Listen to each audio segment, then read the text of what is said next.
All right. Welcome, everyone. Thank you for joining us for the part 2 of this leadership series, where we'll be talking about leadership, and we'll also be talking about subconscious or unconscious bias, and also limiting behaviors.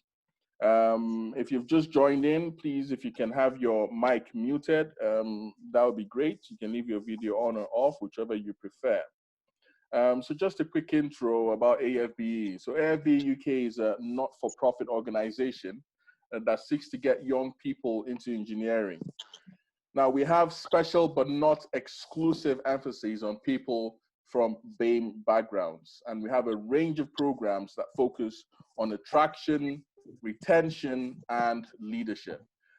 Please feel free to check our website at AFBE UK and AFBE Scotland UK.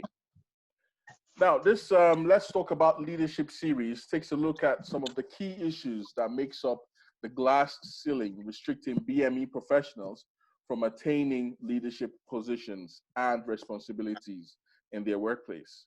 And we aim to inspire effective leadership at AFBE. So let's jump into it. A quote by John Maxwell says, "He who thinks he leads but has no followers is only taking a walk. Leadership is influence, and without influence, one cannot lead." And with me today is a fine line of speakers who certainly have had the opportunity to lead and influence others. And together, we're going to talk about unconscious and subconscious bias and limiting behaviors, two issues that certainly affect professionals of BAME origin and leaders across board. So I'd like to call on the speakers to just please introduce yourself and what you do. Renee, I'll start with you, please. Hi, everyone. My name is Reneth Mackenzie-Shirts. I am a mechanical engineer in the building services industry. I also am a director at AFBE UK. For the past few years, I've been involved in part of the base of when AFBE was setting up, but I also have mainly concentrated on the schools program. Thank you very much, Renee. Abby, please, can you introduce yourself? Sure. Good evening, everyone. I'm a geophysicist turned management consultant in the sphere of technical data and information. Lived in Aberdeen for nearly 13 years with my wife and 2 children. My day job focused on project management and streamlining business applications and processes, but my interests are in the area of energy transition, and part of my time is also spent working with interns, mentees, as well as colleagues who are passionate about D&I issues, such as the ones which we are going to discuss this evening. And if I can add, it is an honor to be invited and included in a panel of champions and role models. Thank you very much. Thank you, Abby. Emma, please can you introduce yourself? Hello, everyone.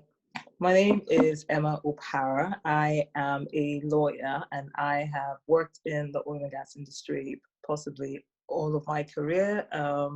I worked mainly in Aberdeen, had a brief stint in Lagos for a couple of years, and then I'm back working now down in England. I have been a member of the AFB Scotland branch, which branch I am part of the executive committee of. So I've always been interested in everything that the AFB represents, especially when it comes to promoting and accelerating the access to opportunities for people of very diverse backgrounds, especially in the STEM areas where we don't usually, we're not very well profiled, and particularly in the industry that I happen to work in. Apart from work, I love to sing. That's sort of my pastime, so to speak. And I'm a member of quite a few choirs as well, a very diverse group of choirs as well across the UK. So yeah, so a few things, a few fingers in the pies. Thank you. Thank you. That's very lovely. Thank you. And finally, Ollie, you're on mute. Please, can you introduce yourself? Hello, everyone. My name's Ollie Lyon. I am the chair of the Scottish arm of AFBE UK and also co-founder of AFBE. In my regular job, I'm a process engineer, and I'm also someone who has an area of specialization in combustion. I have a 10-year-old daughter, as the signs behind me attest to, and those are the things that keep us busy. Wonderful. Thank you very much. So I think we should just jump straight into it. Leadership and unconscious bias. I mean, we're all leaders in different places where we find ourselves, but we find that certain things hinder us from either progressing or advancing in our quest to become, a very good leader. Renee, I'll start with you. There was a trend recently of some form of, I would say, bias that's happened against you, which is recently in your workplace. And a few of us know about it. But what is interesting is, how you handled it. How did you handle the fact that a colleague, was let me put it this way, either trying to make gesture of you, or at least or of the whole Black Lives Matters, because whether we like it or not, it's part of the issue when we talk about unconscious bias. Can you please just tell us about it and give us a bit of understanding as to how you've handled it and how you think such things should be handled going forward, because you have experienced this firsthand. A lot of us have, but I think from what I've heard, you've handled it very well. So please, if you can elaborate. Okay. So, as you all know, we are all working from home, the joys of working from home. And we are sat in a joint space online. And obviously we use this platform as a form of communication.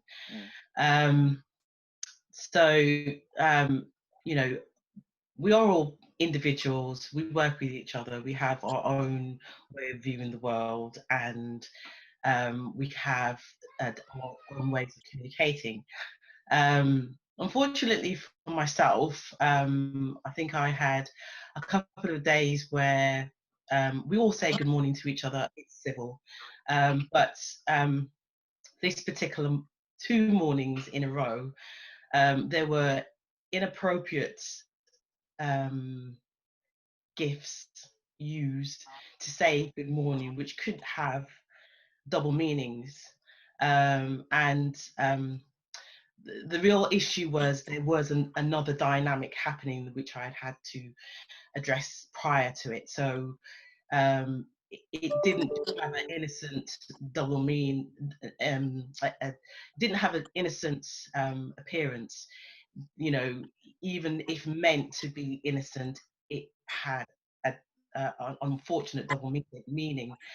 And the first day there was the good morning gif, and I was like not really happy with it, but sometimes there was an image not similar on TV, so maybe I can ignore it. But then there was another image that came the next day, and it was another image that was around race. Both actually could have had a negative connotation with race. And at that time, I sort of put my own gif on there, which was taking the knee, because I actually was disgusted that the individuals wouldn't consider thinking about what they did. I did take a few steps back. I was annoyed, but I did take a few steps back, and I you know, I was nice. I spoke to some people that I know, Ollie included, and you know, he just advised me to sort of address the issue, because I was upset, but I was going to just let it go. But he said to me, look, you know, sometimes people do things that aren't necessarily, it's not necessarily meant, sometimes it is. However, in a public space, it's not acceptable. You know, we're all sharing things. And so I had to, you know, we're all sharing images, and imagery in the social media world is quite a significant thing. So I then spoke to my manager, and I took the line from after taking advice of, look, you know, sometimes individuals do some things, they're not necessarily directly, personally directed at you, but it can be taken as an offence. And, you know, at first he was like, you know, well, it's, you know, you're overthinking this, it's not important. And I said, I had to say to him, I won't go into finite details, but I had to say to him, you know, many years ago, it was okay, especially in the construction trade, to have images of naked women plastered everywhere, and it wouldn't be acceptable now. And I said, well, you know, within this arena where we are all sharing a space, you can't really do this, because it's actually, you know, insensitive, and it might not be offense to anyone else in the space, but being the only Black person in the space, it's offensive to me. He did take advice from his management, to summarize, because obviously we don't have all the time in the world to discuss the finite details, but he did take advice from his management. His management saw it as quite serious, and actually he came back and told me that what he did was to nicely just, you know, say to the team, you know, just be careful what you're posting, because obviously what might not seem as, might be an innocent gesture to you, could be quite an offence to someone else. Yeah. So that was something that I recently dealt with. Interesting. Now, why we have started from here is because that event sparked up a chain of events after that. And one of our speakers, Abby, wrote a very short article, which he distributed amongst his colleagues in Shell. And it created a little bit of a conversation and sparked a little bit of conversation. Now, within that conversation, a word was actually used, which is microaggression. Abby, can you speak to us about what you meant by the term microaggression and how this can potentially affect, you know, someone's leadership mindset in a way, because some of these things have a way of affecting us negatively. Can you please expand on that? Indeed, indeed. Just before I do it, Renee, thank you very much for taking us through the full account of it. And as soon as it came through, there was a thought process following the Black Lives Matter movement all along that I was thinking of bringing things together when the incident with you was the trigger to sit and first write. So that was the catastrophe, and then subsequently not stop at writing it, but share it, because I've got a very good team, a very safe environment where I could put it out there and have a discussion. Coming to your question, Roy, let me start with an example. I don't know how many of you have come across a BBC article recently, it was last weekend, where the singer Alexandra Burke talked about her X Factor experience, where she, quote unquote, was advised that she has to work 10 times harder than a white artist because of the color of your skin. Now, without knowing the person who said it, this could be clearly a case of, you know, empathy or trying to show you what the world is like.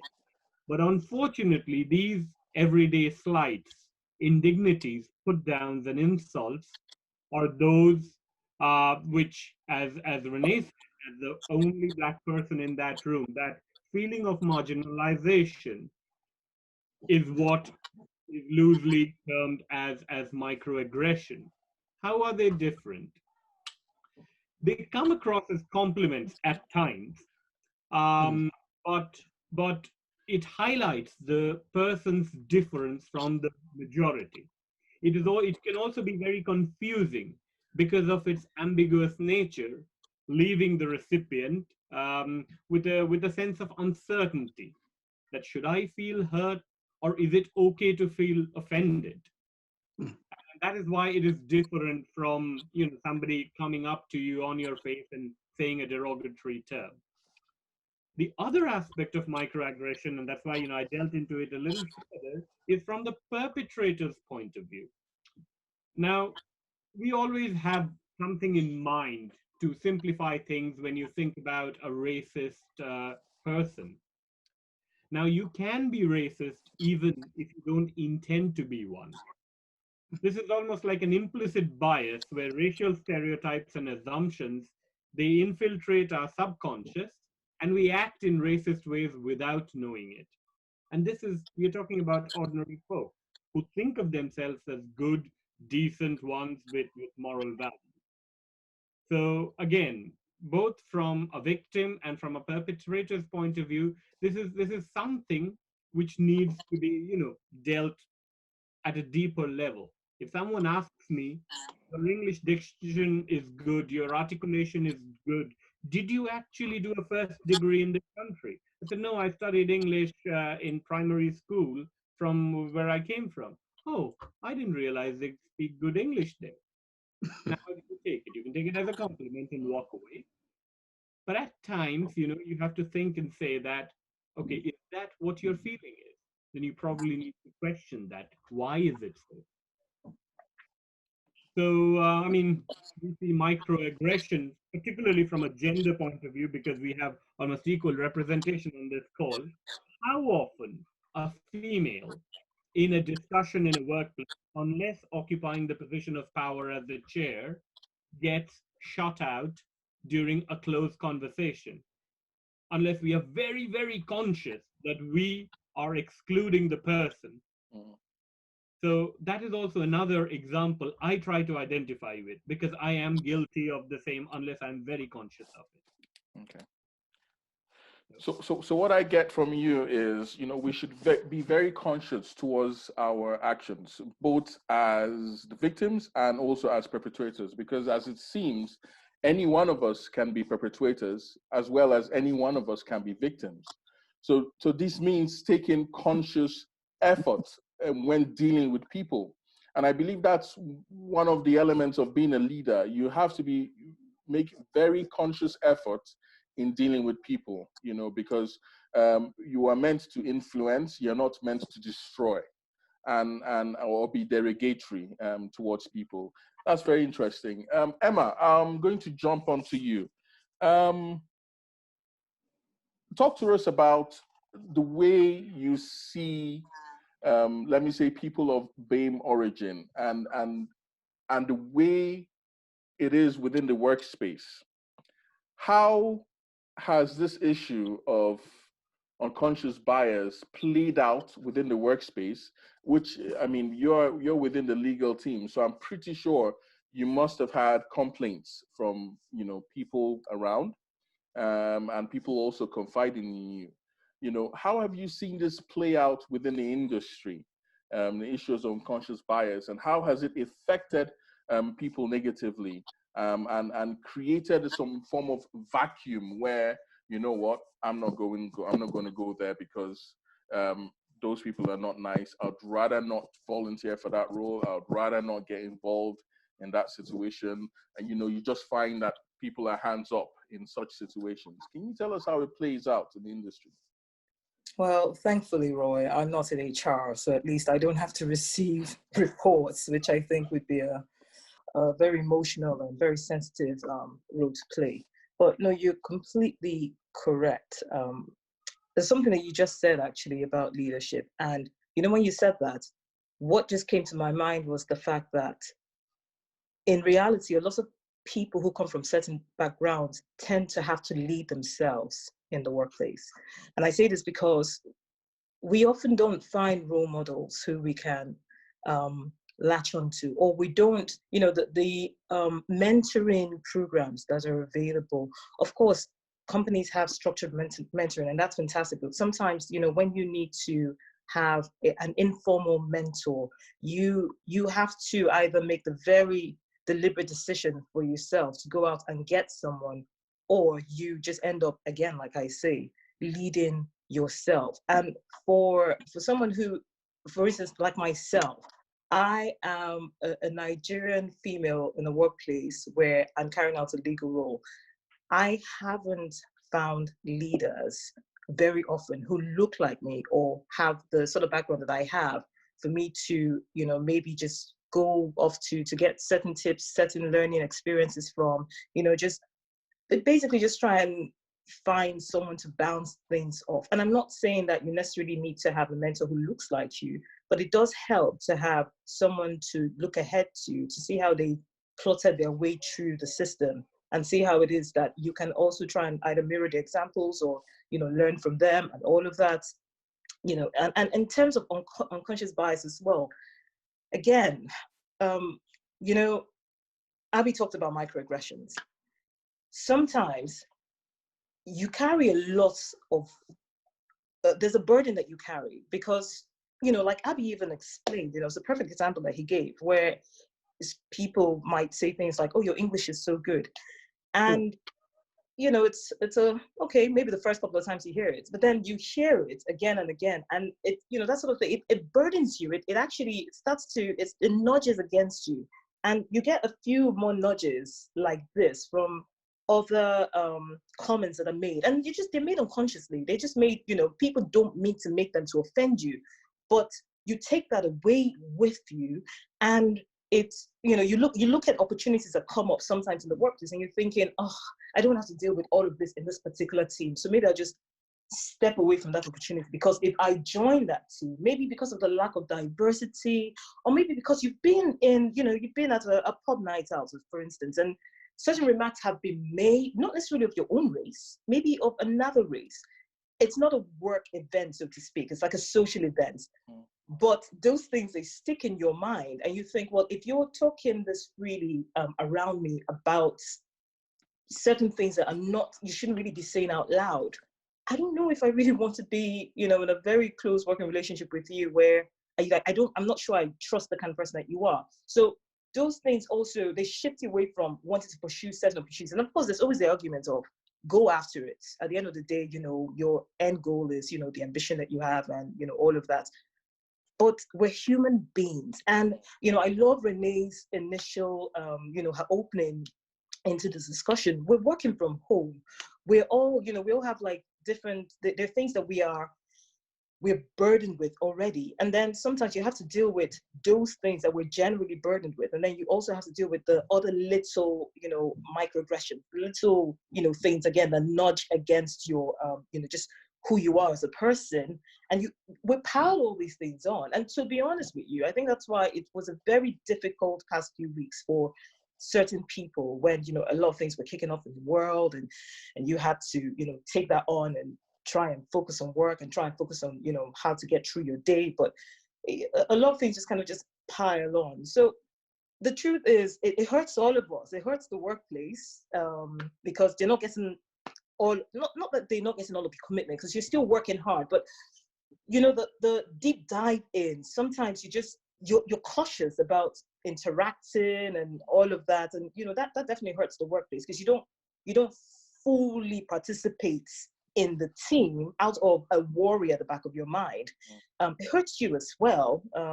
These are things that limit us as people from wanting to progress, because we're not sure. We're not, there's always that, hopefully this person isn't going to turn into the stereotype.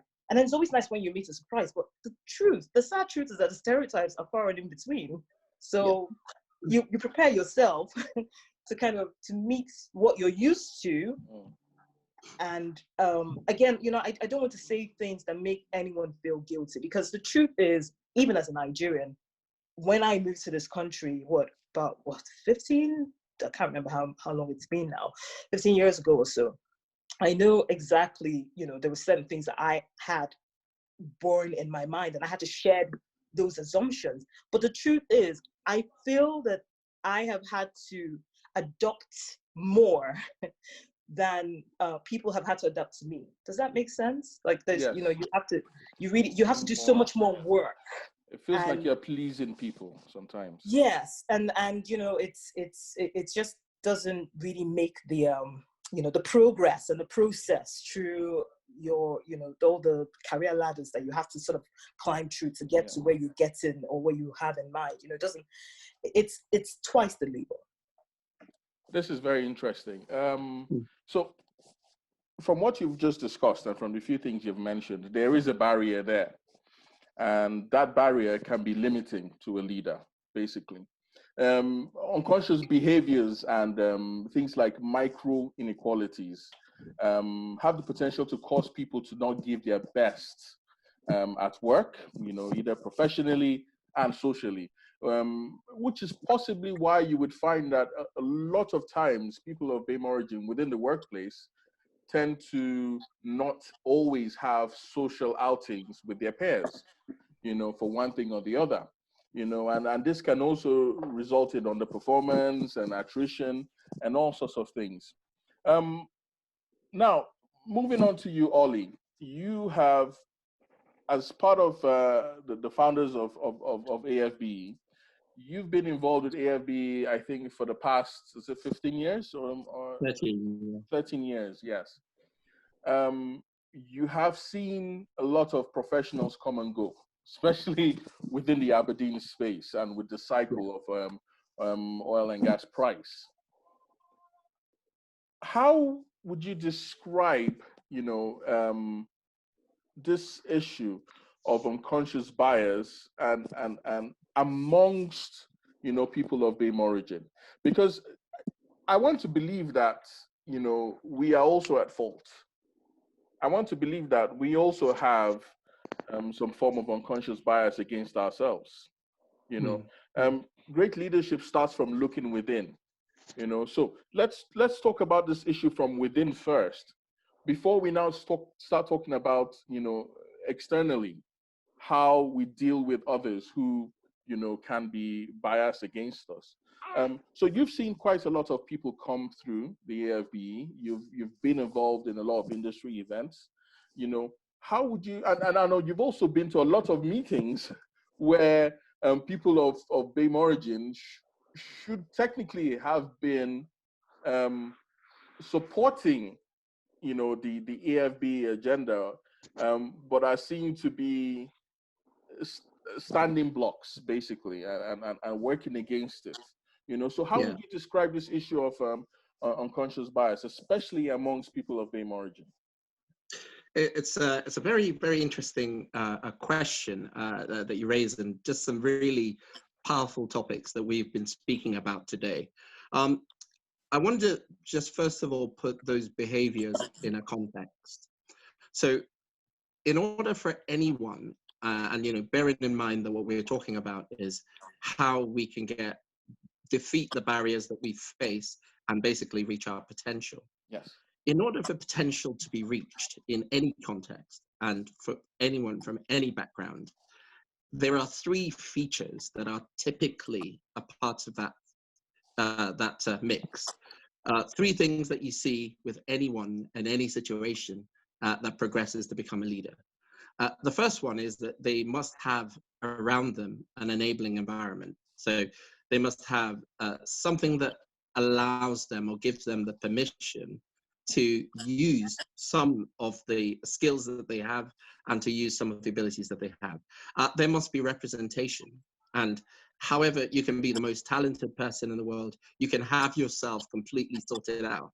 But unless you, one, see yourself modeled in the kinds of people, just like Emma was saying, in the kinds of people that are the leaders in your company, or you see yourself, or you have people who see themselves in you in some way, no progress happens. So if you see anyone who's an MD or a CEO today, it's probably because they saw themselves in someone or somebody saw themselves in them. And then the third thing that people need is they need to be interested. So a leader is somebody who is, first of all, interested in leadership.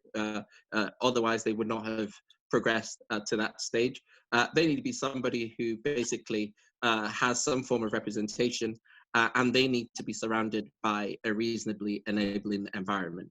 So when we look at those three things, you can already see where the person of BME origin is at a potential disadvantage. And so, I had in my mind today that I was going to focus heavily on the things that we ourselves can do in order to defeat things, because in a sense, that's what AFBE has always done. We're not really a sort of protest outfit. We are one that focuses very much on what we can do to improve ourselves. But the truth is this, that unless you have those three elements, you can be the most talented, you can do, and we should do all those things. But unless you have those three elements, you won't see the kind of progression that would mean that meetings like this are not necessary in 5 years' time. So but just going back to the question that you were asking on the question of the sort of behaviors that lend themselves to progression and help us to defeat or overcome some of these unconscious biases that we face. There's a lot that we can do to improve ourselves. Something I often say to people in these types of events is that every one of us has a brand, and we're carrying that brand with us everywhere we go. Everything you do in the informal and formal settings is, in many ways, it's a selling, a marketing of that particular brand. And that has everything to do with how I interact with people around me, my friends, how I make good on simple commitments that I make, and how much I do, how much I'm able to apply myself so that I get the results that I need. And that's something that everyone from every background needs.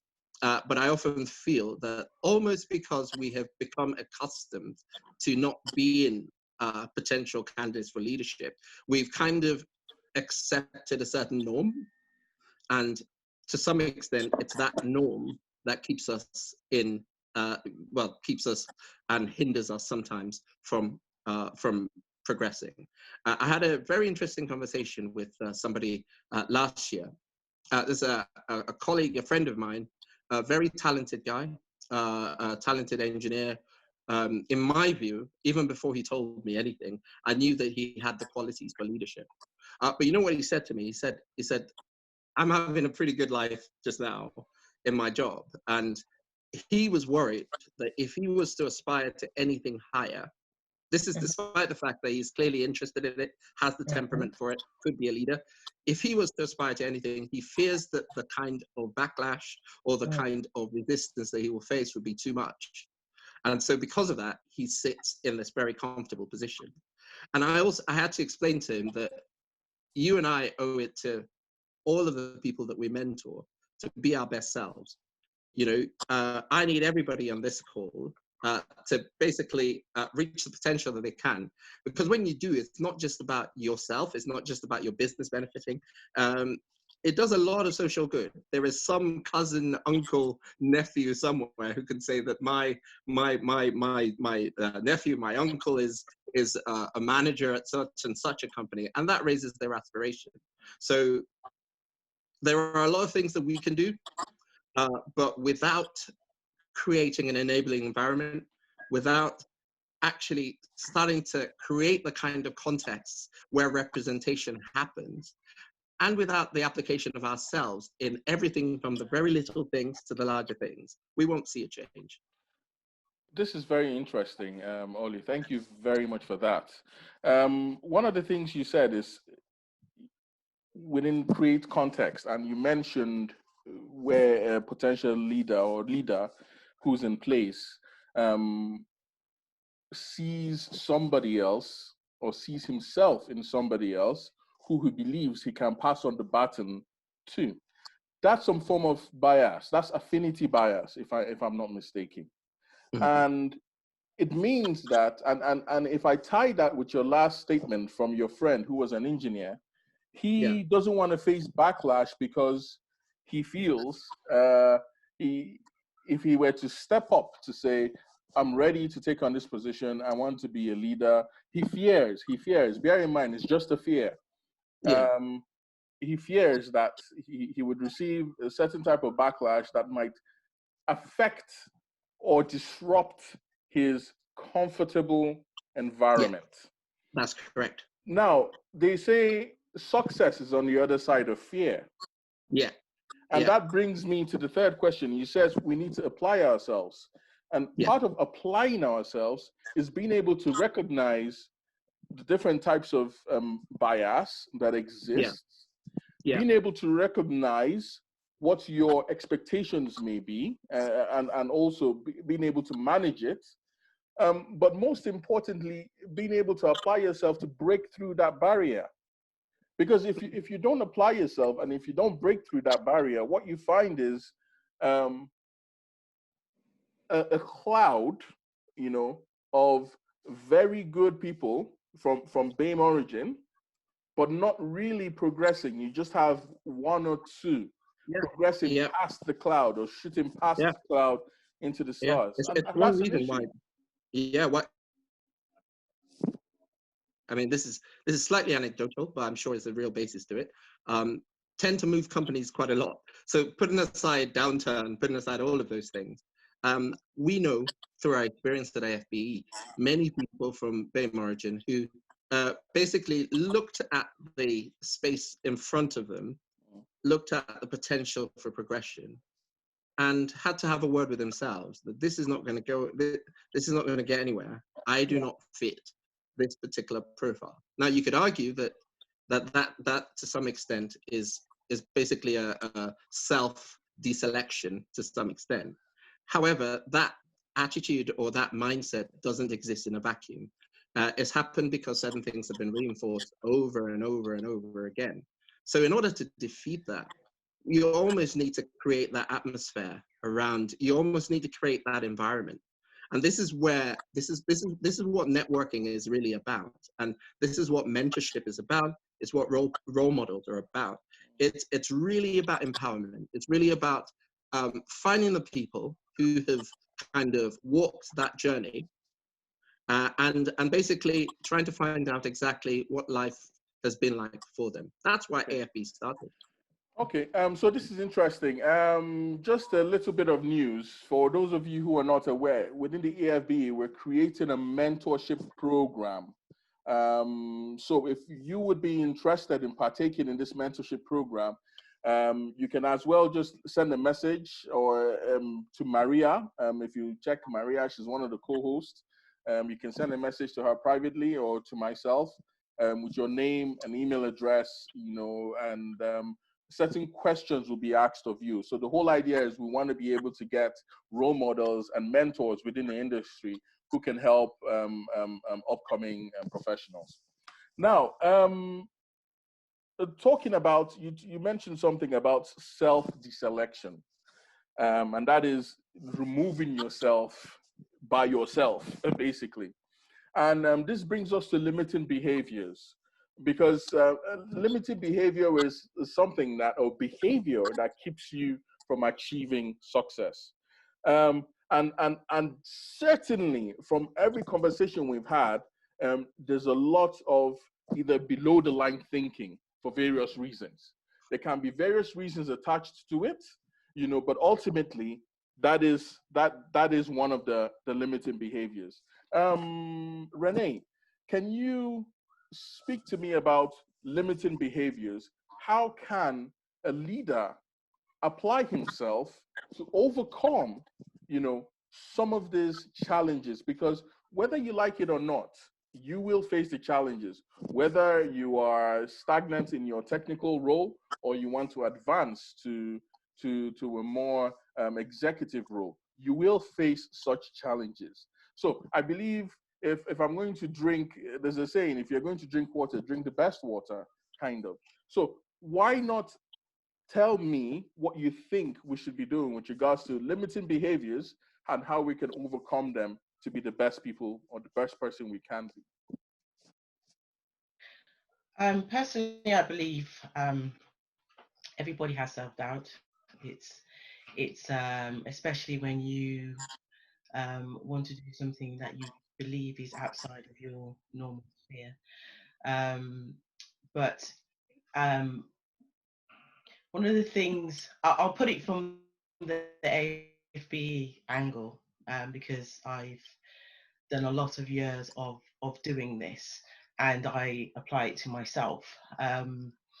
There is a point where you have to be responsible for your own career progression. And I do remember somebody saying that to me. Now I have entered and received a lot of negative responses to my career progression, and you know, although, you know, being probably the most qualified person within the team, being basically sidelined on two sides, being female and black, especially when I entered my sector over 15 years ago. So, you know, I could have sat and gone, right, well, the boss decided that I wasn't good enough, so I will stop. And, you know, the truth is, if you've worked hard enough to get yourself through your academics, you've passed all your exams, you've worked hard, you've stepped over that fear of you know, you know, will I pass? Can I pass? Should I pass? You've already shown yourself that you have the ability to achieve, and it is within yourself. Um, yes, that, you know, you do obviously need to understand the environment that you're in and how to work within it to achieve your goals. However, I personally believe that even though you may have a fear of what you can't do, um, it's actually, how do I say, you owe it to yourself to achieve the best you can. And you know, I'm not where I want to be, but you know, I am one of those. If you tell me I can't, it's the thing I'm going to. It's the last thing I will do. You know, I will make sure I achieve it. But that's just because I'm stubborn, and I've always known that, you know, you know, throughout, it starts at primary school. You know, you can't, and you know, you know, I remember when an antidote secondary school. Here's the irony. I did physics I studied physics when I was at school, and at that time, I'm of the older generation. So when I went into school in the 80s, with myself, and there was another girl, and we were the only two girls in the physics class. And I didn't pass my physics because the teacher did not even see that I existed in that space. And at the time, I didn't have the confidence. It wasn't my complete interest. I've always been curious about how things work, but it wasn't my complete interest. I wanted to be an accountant, which, you know, is another profession. Nothing wrong with it, just not what actually would have suited my personality reality. So I failed my physics. And I went on, and I've always been good at maths, and eventually I potted around until I found my way back into sciences, and you know, it never left me. I was always curious about how things worked and critiqued them. However, the irony is that, you know, the teacher that did not pay attention to me when I was at school may be delayed my progress into engineering, but ultimately I ended up back where I should have been in the first place. So, you know, it was typical. Science was not for girls in the 80s, not really. It was, you know, you could do biology, but not physics. And because physics was linked to science and engineering, you know, in a very male dominant environment. And, you know, I found my way back to this. But then throughout my career, you know, even walking into an office space, I would be the only woman and the only black woman. The only other women around me would be PAs or secretaries and administration staff. So there was another barrier. And I could, it was always right, lads. And I would literally have to walk into a room, and I look quite young. So, I've got a baby face, and so they think I'm a little girl. So another limiting factor for that I could say, oh, well, I look young. People think I'm this, so I can't. Yeah. But I would just announce myself. So I'd walk into the space and I would say, this would be like the first time I'd walk into space. And then obviously in the construction trade, you're doing a lot of that kind of thing with meetings and et cetera, et cetera. And I would literally just go, good morning, or hello, lads. And they would literally, the barriers would go down and it would be hello, hello, hello. And they'd realize that actually I wasn't intimidated by them. Yeah. Yes, I am guilty of the person that moved from one sector to the other, but I did it because in the climate that I was in, that was the only way that I could move myself up the ladder. And I knew that basically I wasn't the person that they had taken as, the managers hadn't seen me in their image. I wasn't going to be the person that they were going to promote. I saw, I saw a lot of people around me that clearly didn't have my level of technical skills that were promoted far quicker than me. In fact, if I think about my cohort, most of them are now directors. And if I look at my technical level to theirs, they've climbed way above me with ease because somebody took them under their wing. But from my perspective, I'm quite, maybe pig-headed is the wrong word, but I'm stubborn. I don't believe that anybody should tell me who I am, my value, and where I can go. That's my choice. And that's the thing that as individuals you have to do for yourself. And I remember somebody saying to me, because especially when you go into the professional world and you come out of university and you're like, oh, I'm a novice, I don't know anything, I need somebody to train me. And it's not untrue, it is true. But you sort of think, oh, I need to keep getting more skills, I need to keep studying, I keep gaining all these more qualifications so that they'd recognize me. But there is a point, and I remember somebody saying it to me a number of times, you need to take responsibility for your own career. And when I got to the stage where I just decided that is what I was going to do, in my way of doing it, because I could see that the barriers were up, by moving, I would literally move from one job to the next, but every job I moved to was a promotion. Okay, that's good. Renee, and that's what I did. Wonderful. So a few questions have come in. Renee, you would answer this later on. Susan from Spirit Energy was curious to know if the manager tried to re-educate positively rather than just say it was wrong. So that's one question. So bear that in mind. Another question that has come in, well, it's not a question, more like a contribution from Athol. And she says limiting behaviors are sometimes not visible until someone else points them out. Abby, expand on that, please.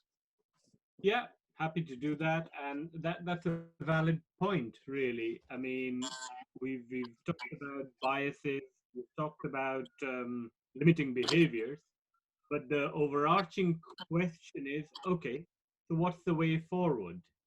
And I think just taking that cue from the statement that make the invisible visible. How? Easier said than done.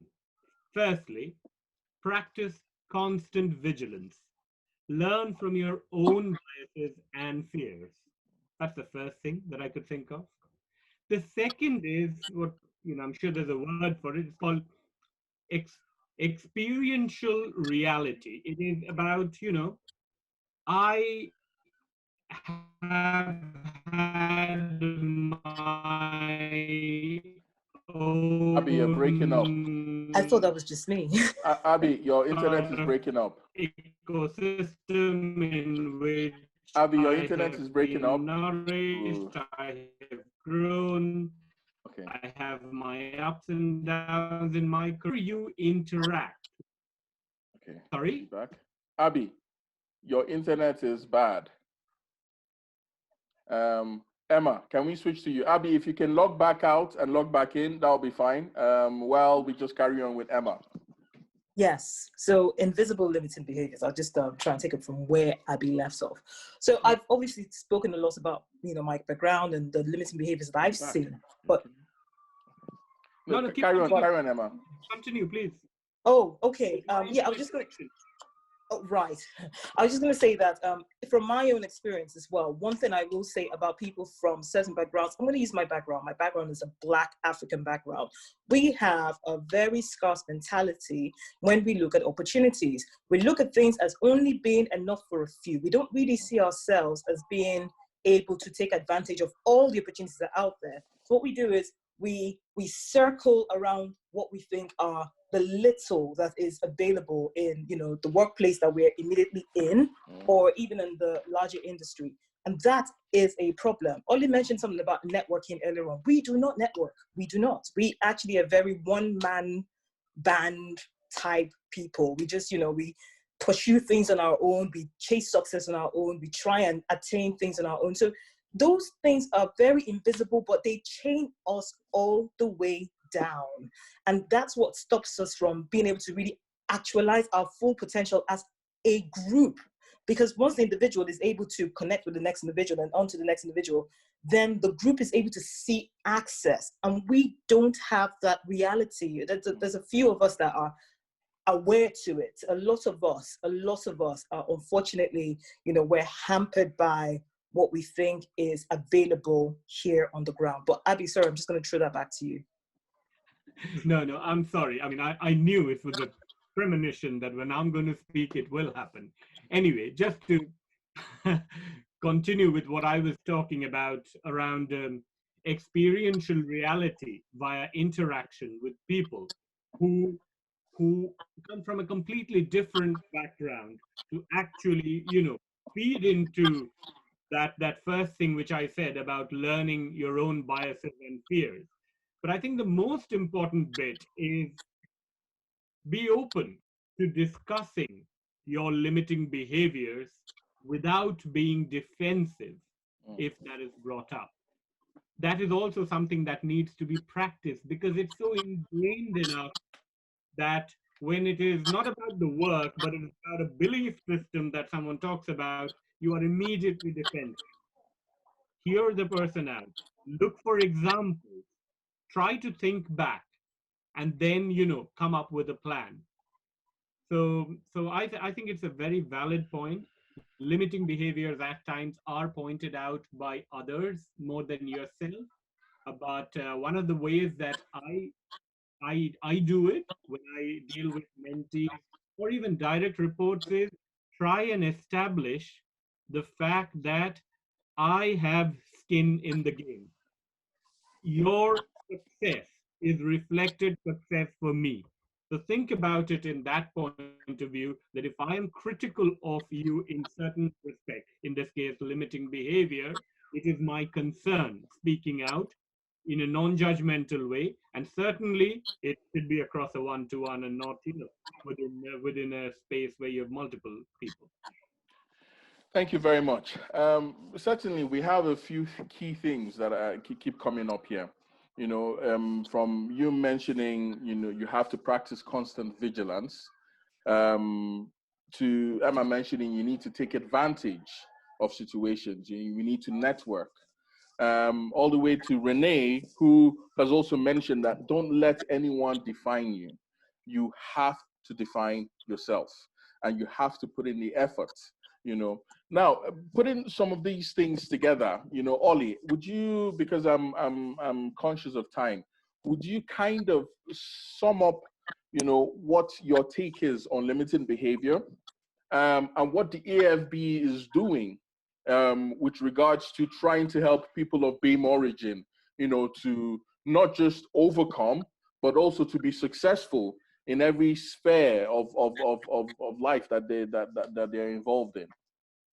Yes, so just going back to, you know, a theme that we kind of covered in this in this process. We talked about creating an enabling environment. We talked about representation, and we talked about interest. And if we sort of think of the converse of that, those are the things that basically become the atmosphere in which these limiting behaviors persist. So, you know, one of the things that we've talked about is an enabling environment. What happens when I'm not in an enabling environment is that I don't have those people who can hold me accountable. I don't have those people who can basically reinforce certain things that are true about ourselves. What happens when I don't have particular role models is, again, there are those limiting behaviors, because I then get into that mindset of self-deselection. So that the main antidote that I can see to that is forcing that environment to be created. And those are in two ways. One we talked about already, networking, and not just in a sort of casual sense, but the building of relationships, meaningful relationships with people who have basically walked a mile in, you know, beyond, who've sort of gone beyond us, and people that we can look up to. And it's to look for those in every environment we can find it. But the other thing that I'd like to sort of talk about, which I always try to talk about whenever we're talking about diversity and leadership, is this. I looked up the FTSE 250 or 100, I can't remember which one, a few months ago, because I was just about to go onto a panel, and I was starting to ask the question, how many CEOs of BAME origin are there in the UK? And when I started to look at it, one of the things I saw is that, yes, there are more people named Steve than there are CEOs of BAME origin within the FTSE 250. But the other thing I noticed is that wherever there was a person of BAME origin who was a CEO, they probably founded that company. They probably started it. And that brings me to, you know, I don't know how many people know the story of Dr. Harold Moody. But he was a person who first arrived from Jamaica to the UK in sometime around in the early 1900s. He graduated from King's College, came out top of his class because he was a brilliant student, but he couldn't find a job as a doctor. He tried and couldn't get a job as a doctor. He eventually decided to set up his own practice in 1913, and he combined that with a whole set of actions that were there to support people from the Black community. Because of that, today he is remembered almost as Britain's Martin Luther King in many ways. So, you know, so the two things we can do is we can force an enabling environment by having like-minded people around us, by building a network, which is at the heart of what AFBE is about. And we can do it by starting to think boldly and start to think about entrepreneurship, because until that starts to happen to a certain degree, I don't think we will see the kind of change that we want to see. Agreed. That's very interesting. Ollie, I think you've kind of summed up everything we're discussing here. It's interesting to see how these two issues, unconscious bias and limiting behaviors, are actually intertwined with each other. There's various forms of bias. A lot of people are unaware, and a lot of people are aware as well of their attitude toward others. The only thing we can control, I believe, is our actions, our reactions, and ourselves. We need to invest in ourselves, and we need to put a little bit of time and work into it. And so, you know, hearing from four of you is fantastic, because for me, my take home from this is, you know, I need to keep doing what I'm doing. I should not let the environment dissuade me from pushing ahead. I should be nice to all. In a sense, I should be cautious of how I react to people, whether of the same color or whether of different color. Regardless of who they are, you should be the better person. You should be able to break through that barrier that stands ahead of you. And sometimes it might be that you just need to leave the environment. You know, Ollie, you've mentioned about entrepreneurship. that might actually be some people's calling, when you find that, you can't break through that barrier that stands against you in a corporate environment, either because it had been founded on certain type of principles or old Boy Scouts, or some form of affiliation and being involved in the company, which exists in a lot of multinationals that we find ourselves in today. So I would like to thank everyone for joining this part 2. If, like I've said, if you're interested in the mentorship program and you're interested in joining AFBE, send an email or just put it in the group now with your email address so that we can contact you, or send it privately to Maria if you don't want everybody to see your email address. Send an email to Maria, your name and your email address, and we can follow up with you later on later on in the next few weeks. Within the AFB, within the leadership program, we'll be having such talks going forward.